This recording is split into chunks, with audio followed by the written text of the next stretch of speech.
An independent commission of inquiry from the UN Human Rights Council says Israel has committed and is committing genocide against Palestinians in the Gaza Strip. The panel determined that Israel has a strategy of destruction and has no intention of changing its course of action, despite warnings from international bodies and human rights groups. It's been more than 700 days since Hamas's terrorist attacks against Israel, killing 1,200 people and taking 251 hostage. For almost as long, an independent commission of inquiry from the UN Human Rights Council has been investigating whether Israel's response constitutes genocide. Now they've come to a conclusion. Genocide is occurring in Gaza and is continuing to occur, and the responsibility lies with the state of Israel. They cite examples of Israeli forces targeting children, refugee camps like this strike on Jabalia in October 2023.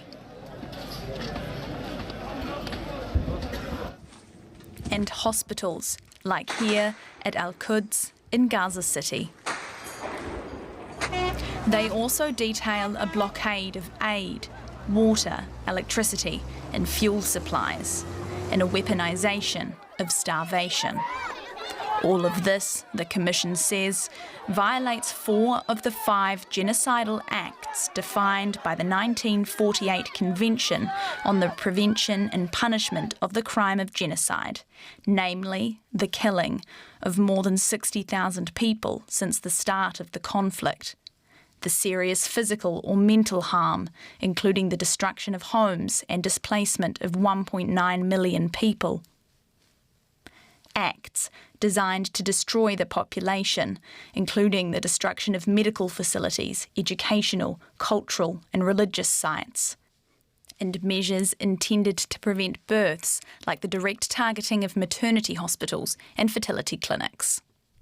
So it's a 2-year work, it's not just something we made up now. And as we set out all the facts, and we looked at videos, footage, we talked to experts, we talked to doctors, witnesses, children. The Commission also concluded that Israeli President Isaac Herzog, Prime Minister Benjamin Netanyahu and Defence Minister Yoav Gallant incited genocide. I have ordered a complete siege on the Gaza Strip. There will be no electricity, no food, no fuel. Everything is closed. We are fighting human animals and we act accordingly. The report said genocidal intent was the only reasonable conclusion when faced with the starvation and inhumane conditions for Palestinians in Gaza.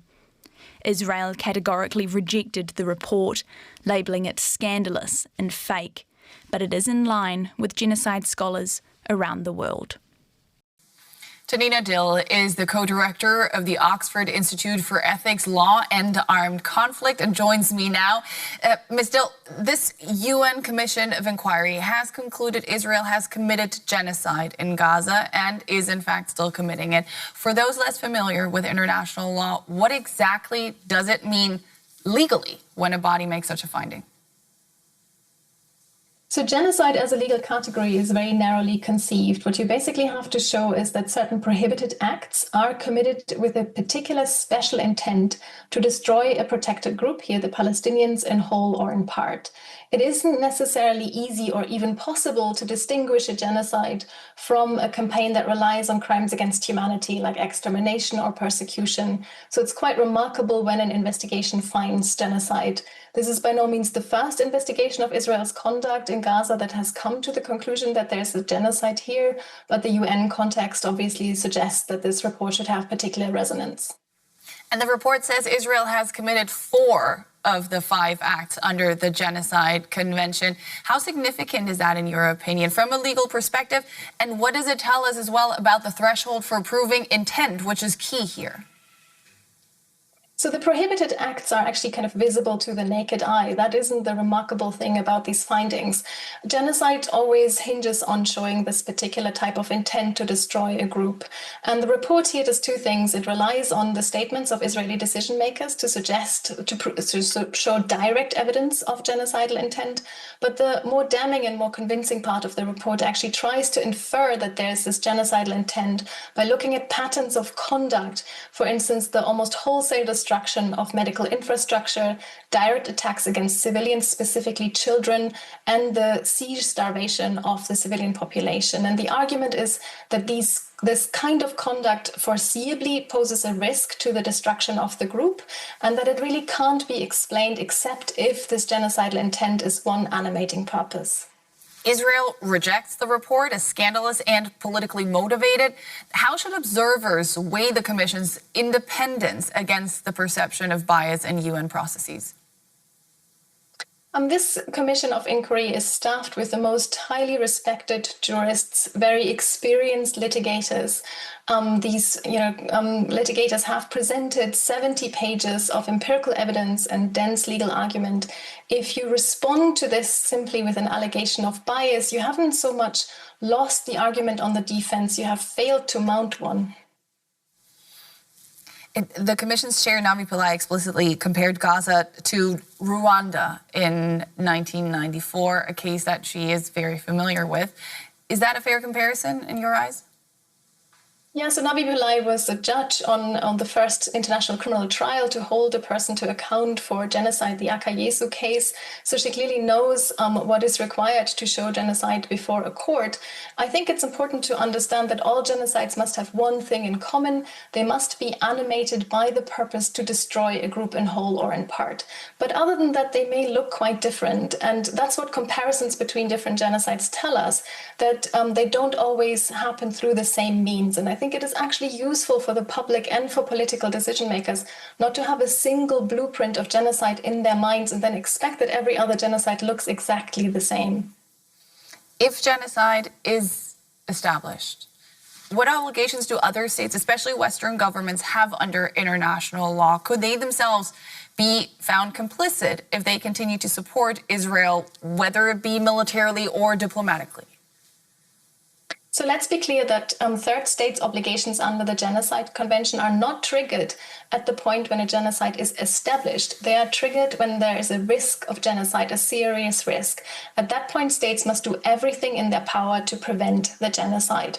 And the Commission says, and they're correct here, that the risk of genocide in Gaza was established many months ago, and at the point where the International Court of Justice, in provisional measures order, suggested that Israel's conduct posed a very serious risk of genocide in Gaza. So the prevention duty has long been there.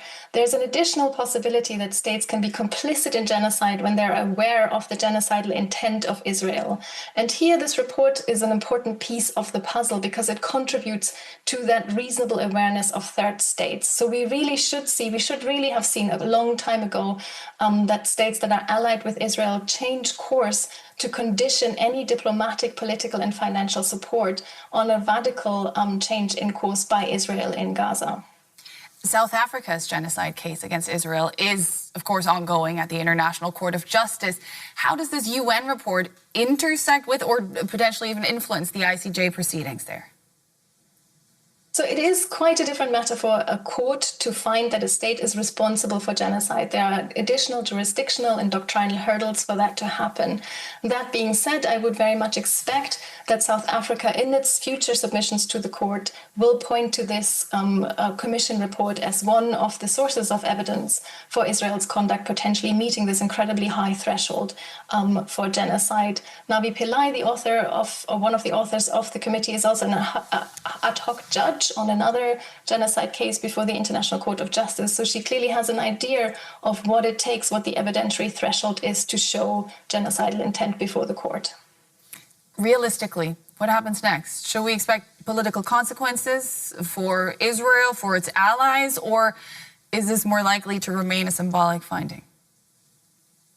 Well, it's much more than symbolic, right? It is, in some sense, it's a finding, a convincing finding of evidence that states must take into account if they don't want their own fidelity to law to be shown as politically contingent. So any state that actually wants to instantiate its own obligations under international law should react to this report. Of course, they should have reacted to similar reports and similar evidence and findings much earlier on. But this report is in the context of the United Nations. So as I said, it should have much more resonance. And maybe it is a final chance for third states to meet their obligations under international law, specifically under the Genocide Convention. That's Janina Dill of the Oxford Institute for Ethics, Law and Armed Conflict. Thank you so much for all those insights. Great speaking to you today. Thank you. I'm now joined by Geoffrey. He's a human rights lawyer and was also the lead prosecutor at the trial of the former Serbian president, Slobodan Milosevic. In your view, do the facts meet the 1948 Genocide Convention's legal threshold? I'm not going to express a personal opinion on this report, because you then land up, or viewers then land up having trial by commentators. What I can say is, that having had an advanced sight of this report, that it is extremely thorough.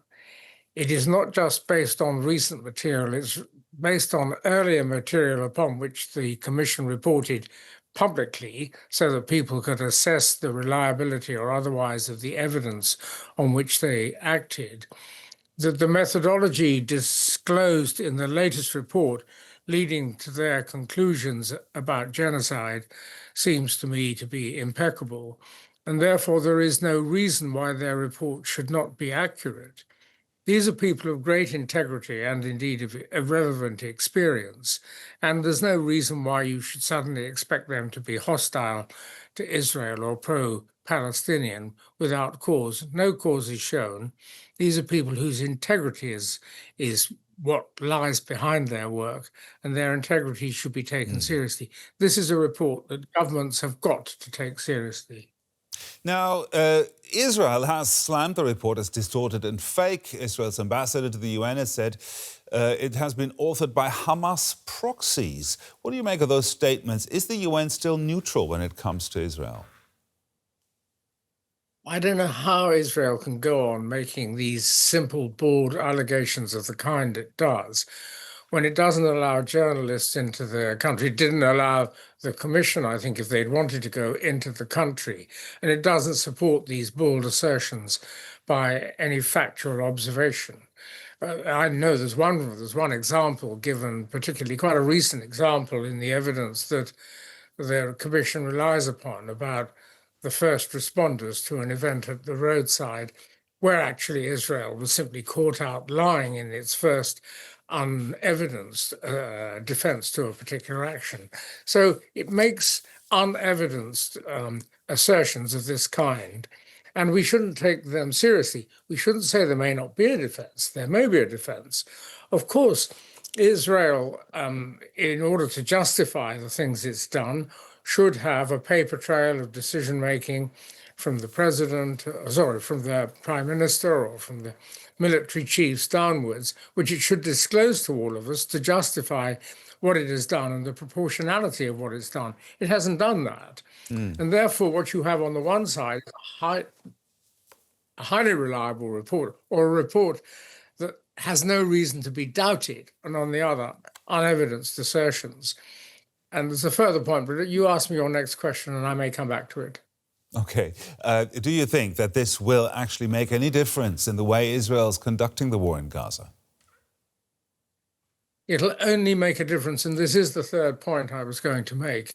If countries like yours, Germany, and mine, Great Britain, stop allowing their citizens to be misled by poor announcements they make, where they don't wish to respond to the Genocide Convention or to the much more general duty to tell their citizens what assessments they've made of crimes committed by states against their own people or in the circumstances of this conflict, because they don't want to lose the opportunity of making political decisions. So to look at our country, a few days ago, or not a week or so ago, the then Foreign Secretary, David Lammy, made an announcement that they didn't think genocide was proved to have been being committed.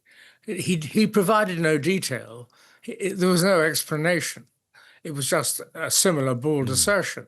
And that, of course, allows Great Britain to be kindly and favourable to President Trump and indeed to Prime Minister Netanyahu.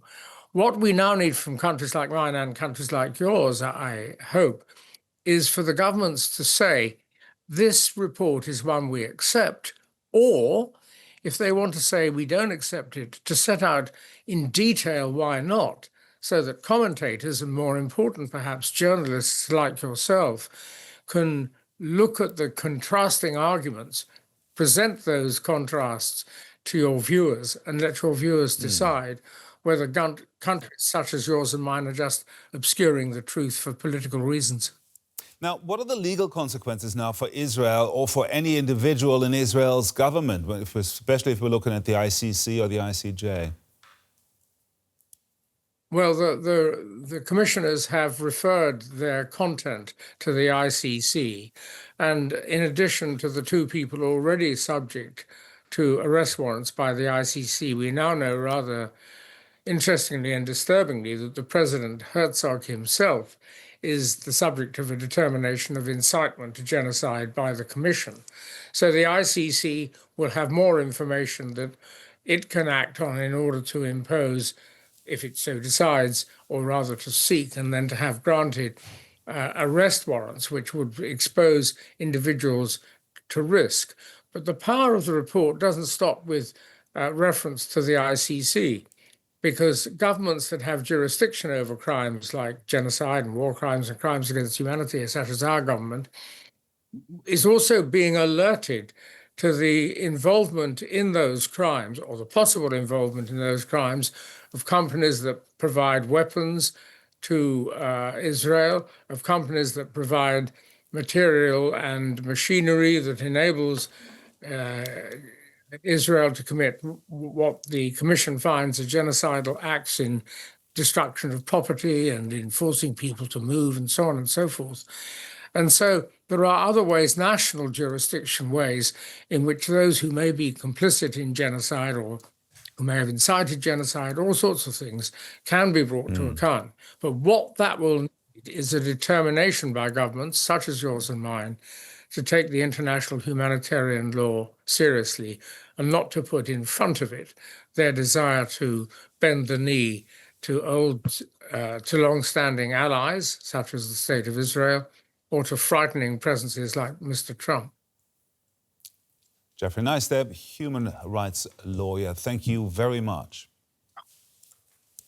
You're most welcome. Israel's military has dramatically intensified its offensive in northern Gaza, with the army confirming it has now sent in troops to seize Gaza City. Images filmed from across the border in Israel show several daytime explosions that followed a night of what Gaza residents have called relentless bombardment. The military says its troops are advancing on the city center, where it says thousands of Hamas fighters remain. Israel has declared Gaza City a dangerous war zone and has urged Palestinian civilians there to head south. Let's bring in Olga Cherevko. She's a spokeswoman for the United Nations Office for the Coordination of Humanitarian Affairs, and she joins us from Deir al-Balah in Gaza. Olga, we last spoke yesterday, and you had just returned from Gaza City yourself. What are you hearing from there today? That's correct. So we are hearing, of course, a lot of reports of bombardment, constant shelling, strikes across northern Gaza, which have clearly intensified. In fact, I spoke with one of my dear friends this morning, who is there and is trying to get south, but he's not able to find a vehicle that would transport their belongings. So he told me that this was the scariest night, I quote, that he had ever had in Gaza in this war. So the situation is clearly getting more desperate. Yeah, and it's, of course, not only your friend. Thousands of people are scrambling to leave Gaza City, but where can they go? Well, that's it. Now when we were driving around southern Gaza today and for the past few days, there's literally nowhere to go. There are people wandering around in the middle of the night trying to find a space. There are people sitting on the side of the street, just really not knowing where they're going and what they will do Many, of course, have fled without belongings. And the other complication is that the only route that is open for them to flee on is the coastal road, which is making it extremely congested, and people are spending hours and hours and hours trying to get from point A to point B, of course. And of course, yeah, this is hundreds of thousands of civilians who remain trapped there. What is your advice to people getting ready to leave right now? Well, we, of course, are not in the position to advise people what to do because we have clearly seen that there's no safe place in Gaza. And those who choose to remain or are not able to leave, of course, the imperative is that they continue to be protected and that their needs are met despite their decision. But the point and the fact remains is that the situation is extremely desperate everywhere, and the strikes that are continuing across Gaza, but of course have intensified specifically in northern Gaza, are putting in danger so many more lives and are potentially will cause much more suffering than people have already suffered. What challenges does this operation pose for humanitarian aid agencies? Well, the challenges that we have are, of course, access. That is the biggest challenge that we have. So yesterday, it took us 14 hours, more than 14 hours to go up to Gaza City and back because, again, we had requested a different route to take, and we did not receive any reply from the Israeli authorities, so we had to take the same route that everybody else is taking, which means that we were stuck for hours in trying to deliver supplies to northern Gaza. And of course, another challenge that we have is the volume of supplies that remains insufficient. Many supplies remain blocked, and there are a lot of issues with our convoys that we face, including these delays, including the different route, the dangerous routes, and the very limited number of routes that were provided. And so we are unable to reach civilians in need with the supplies that they need and with the aid and the services that they need. So this is one of the biggest challenges that we continue to face.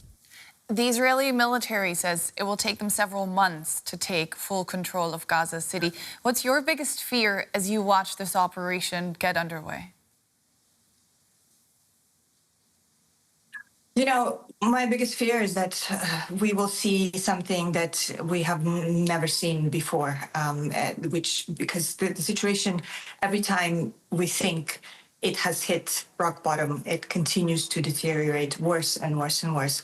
And of course, all the projections that we have made, a lot of them are coming true and becoming reality. And these worst case scenarios are just continue to play out in front of our eyes. And I am quite worried that unless we see an immediate ceasefire, unless we see an immediate and unconditional release of hostages, and unless we see unfettered and safe and sustained access throughout Gaza, things will just keep getting worse. Olga Cherevko of OCHA. Thanks for your time as always. Thank you very much.